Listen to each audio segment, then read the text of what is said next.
Durant la dernière décennie, la télé communautaire consolide son rôle au cœur de la population et se donne les moyens de ses ambitions. Maintenant, 11 personnes y travaillent et attirent de plus en plus de passionnés. 1, 2, 1, 2, check! La communauté propose une plus grande variété de projets. Bonjour et bienvenue à l'émission Culture Active. C'est l'émission de la TVCBF où des chefs amateurs vont s'affronter. Et l'on voit apparaître des émissions sur les sports motorisés, Moi, les raids d'automne, C'est parfait. les jeux vidéo, l'agriculture urbaine, Et cette semaine, c'est l'ouverture des jardins. qui mettent toujours de l'avant On me voit-tu? le dynamisme local et les gens de chez nous. Salut, c'est Tom pour la TVCBF et on est au cœur du quartier Notre-Dame en ce moment.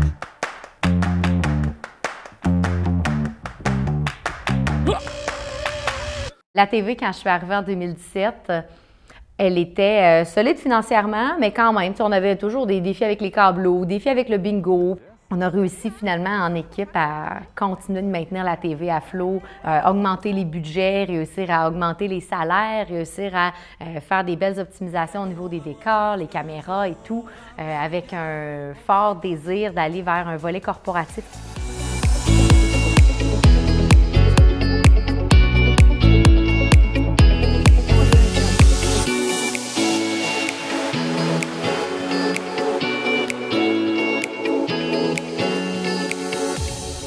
Une membre de l'équipe avait proposé un projet d'émission, puis le projet s'est intitulé « Combat de bouffe ».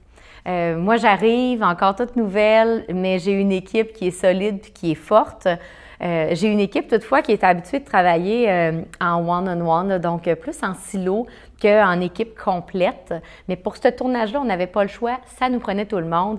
On a réservé la zone grise, on a fait tous les tournages là-bas. On avait un budget, je pense, de 200 ou 250 $ par émission pour acheter la nourriture. Puis, on avait un chef professionnel de la région.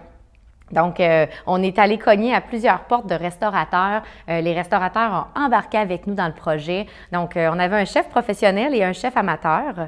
Puis, il y avait une recette, finalement, qui devait nous concocter. Puis, ensuite de ça, on goûtait. Puis, il y avait un jury en arrière de ça. On goûtait. Puis, au final, là, on réussissait à dire quelle recette était la meilleure des deux. C'est le fun. Cuisiner, jaser, découvrir aussi. C'est le fait d'être avec un chef juste à côté. Moi, je vais voler des trucs, là. Ben, il faut. Courage pour voler dans le ciel.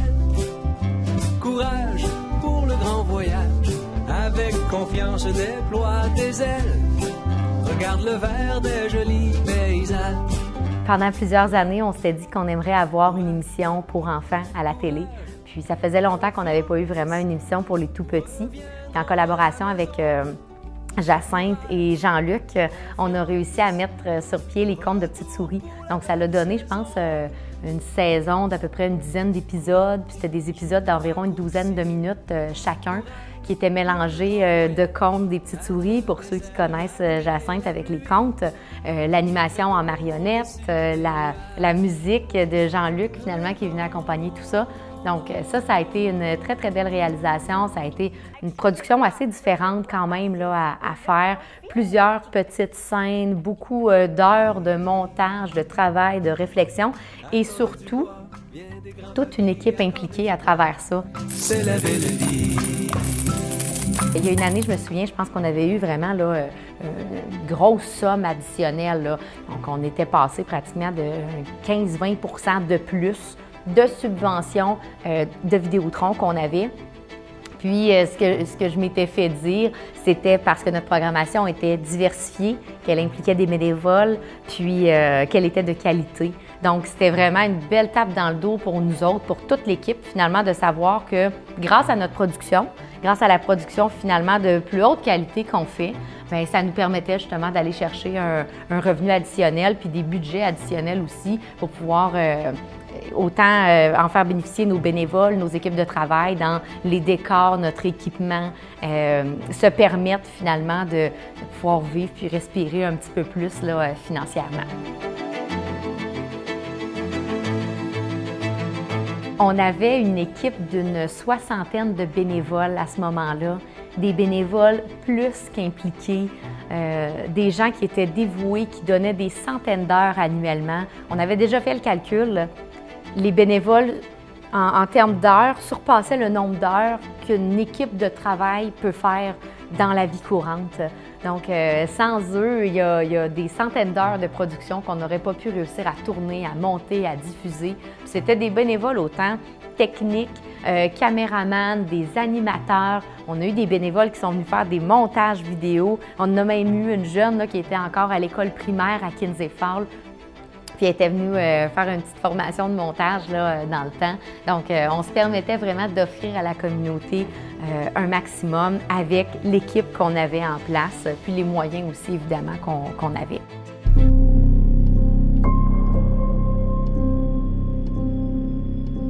Durant la pandémie, la population se découvre une passion pour le bingo. Donc, avec cette nouvelle vague de popularité et l'augmentation des points de vente, le télébingo améliore très substantiellement ses revenus. La pandémie a réellement été profitable pour le télébingo.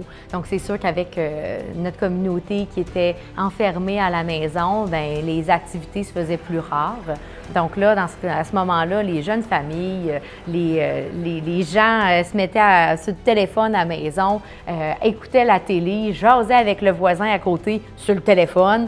Question de pouvoir continuer à faire les activités ensemble, mais sans être ensemble. Au bingo, on s'amusait, on souhaitait bonne fête aux gens, on leur disait qu'on était là pour eux. Donc, le bingo a réellement réussi à avoir une belle interaction avec notre clientèle.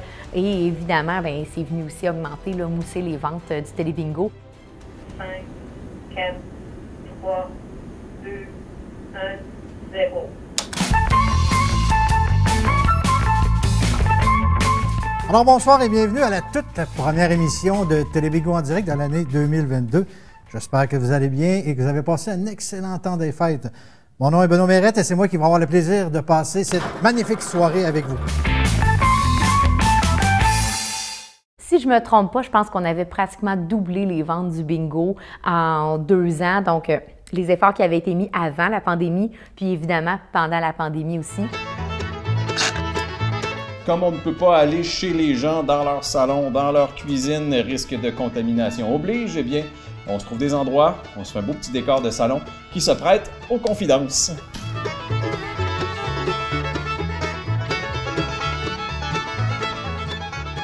À cause de la pandémie, dans les obligations de tourner à 2 mètres de distance et plus, puis que tout le monde devait être à distance, est venue au monde finalement l'émission Show de chaises. Donc, on partait avec nos chaises, littéralement. On allait s'installer dans un champ, sur un bord de route, dans un coin de ville, dans un parc. Une fois de temps en temps dans le studio, quand il mouillait dehors puis qu'on ne pouvait plus se permettre d'être à l'extérieur, on trouvait des chapiteaux pour s'installer puis tourner. Et est arrivée finalement l'émission Show de chaises. Donc, la pandémie a amené des gros défis au niveau de la production. On avait des émissions qui se tournaient en studio qu'on ne pouvait plus faire. Les gens étaient quand même un peu plus dans la peur, donc ils acceptaient moins de participer aux émissions. Mais Show de chaises, on était conforme, on était installés super loin dans un petit look un peu vintage. On traînait notre table de bois, notre pot de fleurs, puis si on ressort des extraits de l'émission, là, je pense qu'on va avoir bien du plaisir à regarder l'intro là, qui était un peu comme... qui était vraiment finalement en campagne, à l'extérieur, puis tout ça toujours dans des distances qui étaient acceptables. Puis ça nous permettait de continuer de voir les gens, continuer d'apprendre à connaître, continuer de partager finalement ce que la TV a toujours su bien faire. Donc, mettre les gens en évidence, mettre les gens sous lumière, sous les projecteurs, puis nous les présenter, permettre aussi de faire croître des organismes, des entreprises, des personnes à travers ça qui ont su grandir là, au sein à travers de la TV.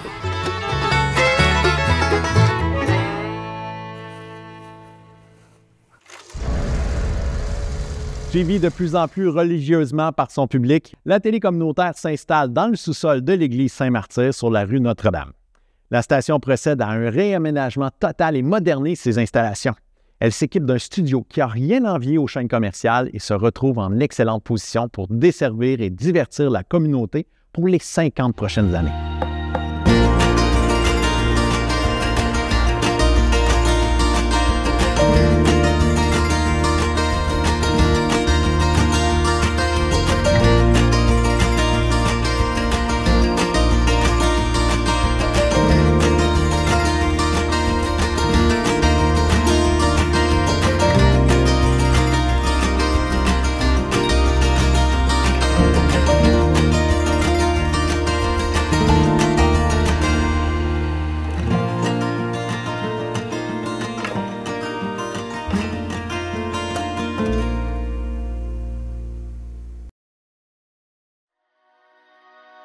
Comme vous l'avez vu, la TVCBF n'a pas dit son dernier mot.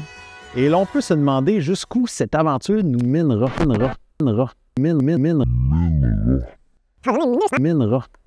Non, ça va marcher, là. Mais le meilleur moyen de le savoir, c'est évidemment de continuer de nous suivre, de nous encourager et bien sûr de participer à son essor. Sur ce, à bientôt.